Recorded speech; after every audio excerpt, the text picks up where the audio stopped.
People who don't know me don't understand what I've actually put into this and how badly I want this. And if you think for a second that I'm even remotely worried about Kerry Foley or what he possesses, I'm well aware, I'm studious, I know what I'm coming up against, and there is no way in hell that I am letting this guy take away what I've worked so hard for. There's not a chance. I'd have to say this year hasn't exactly gone to plan, and that's all due to the injury that I sustained in my last fight for 2017. I defended my OPBF title against my mandatory, then #1 contender, Anywhere Jayde of China. Man, that was a tough fight. He was the real deal. I think people are questioning my durability. Man, I had my neck broken in the first round against Jayde, and I fought 10 rounds with a broken vertebrae in my neck and one of my discs being pushed halfway through my spinal cord. I had paralysis in my left arm. All right, so there's no problem with my durability. I had to make my mind up there and then to deal with the pain and just find a way. And that's what I'll do. I'll always find a way to win. Myself and my wife have given up so much in order to chase this dream. I'm not going to stop at anything to achieve my goals in this sport. My chin stood the test of Aaron Lay, Kerry Foley's did not. And I'm telling you now, Jayde, he hit a lot harder than Aaron Lay.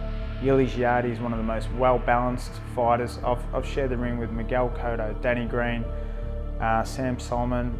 Jayde was the most well-balanced fighter I've been in the ring with, and one of the hardest punches I've ever faced. There's nothing wrong with my whiskers, mate. Nothing at all.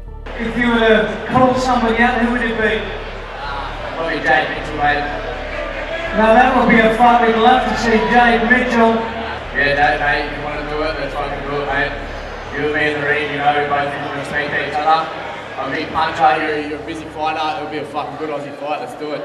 I don't know whether the call out was ignorance. It seems to be because of the way that I fight. I bring a different thing to each fight. I'm not known as this big one-punch knockout artist.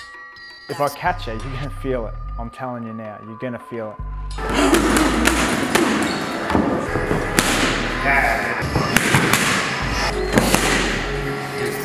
But yeah, I think the call out was because I've got what everyone wants. I'm world rated with the WBC and the WBA. And because I'm not known as this big knockout puncher, that makes people confident somehow. But boxing's more than about just that big punch. I'm studious, I'm smart, I change, there's variation. I'm gonna make you make mistakes all night, I'm gonna make you miss, I'm gonna make you pay, and I'm gonna change and change and change. You can't watch fights of mine and pick certain patterns because there isn't. I'm developing all the time. It's been like that from day dot with Dad. I can fight a man on the back foot all night, and I can give you variation all night off the back foot. And I will fight you off the back foot, hence the name the Matador. In this camp, I've brought in bigger, stronger guys, but then also I've been swapping guys. So I've got fresh guys coming after me the whole time. The work rate that I've been sparring at, I'm gonna be ready fight night. And then you've got Kane Watts, who, man, he's a monster. He hits so hard. He's just one of these guys who naturally is just ridiculously strong.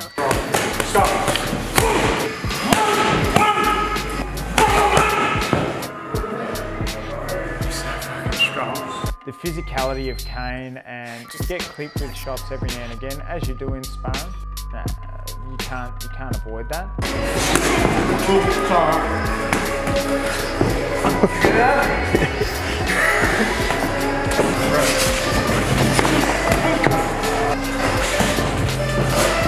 I like to spar with guys for at least a few weeks where you've got to walk through the fire, so to speak, so you've got to have those physical rounds, especially when you're fighting a physical fighter like Kerry.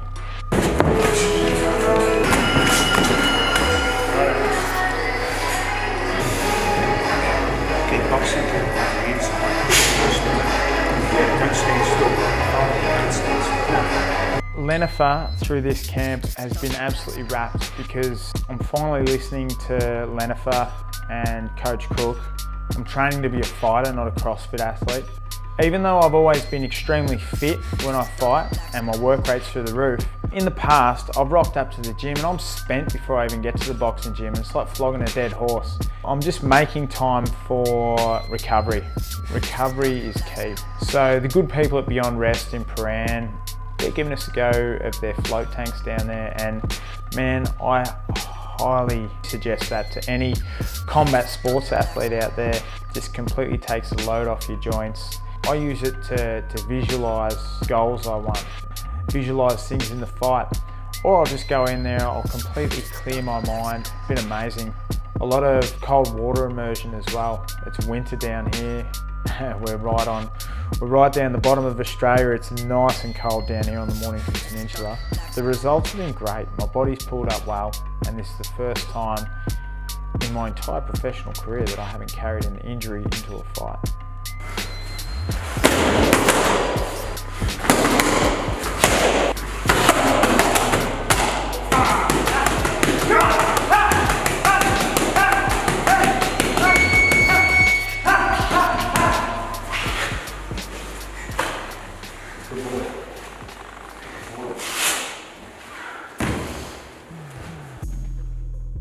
That dicky drew on my face, it's really shook me up, not gonna lie.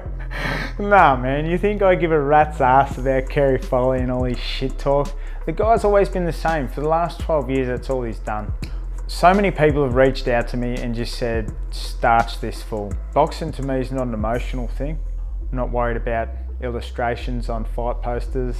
I have a bit of fun with that sort of stuff, but for mine, it feels like I'm fighting a school bully, but he's never grown out of that mentality. So, mate, does anyone give a crap what some 16-year-old's got to say? That seriously feels like what I'm dealing with here. Like, it doesn't bother me, because at the end of the day, I get to punch you in the face, you get to try punch me in the face, and we settle at September 7th. I don't care about walking the plank. I don't care about you and all of the poo pirates. It doesn't bother me. Just don't get smart. It doesn't suit you, man. Like, you're being a smart ass and you're just not smart enough. You're gonna see the difference in boxing IQ. And I know Kerry's been around for a while, and I'm not saying the guy can't box. He can box, he can punch. But with big punches, they're very deliberate in their movement. And I believe that I'm gonna be able to pick holes in those movement patterns. And as far as being cagey, he's got counters and stuff like that. But once again, being deliberate in your movement, this all suits me. And I'm gonna get the props I deserve after this fight. Because the Anywhere Yuli Jayde fight, I feel that kind of flew under the radar. But I feel I'll get the props from the Australian boxing public with a really good performance against Kerry Foley.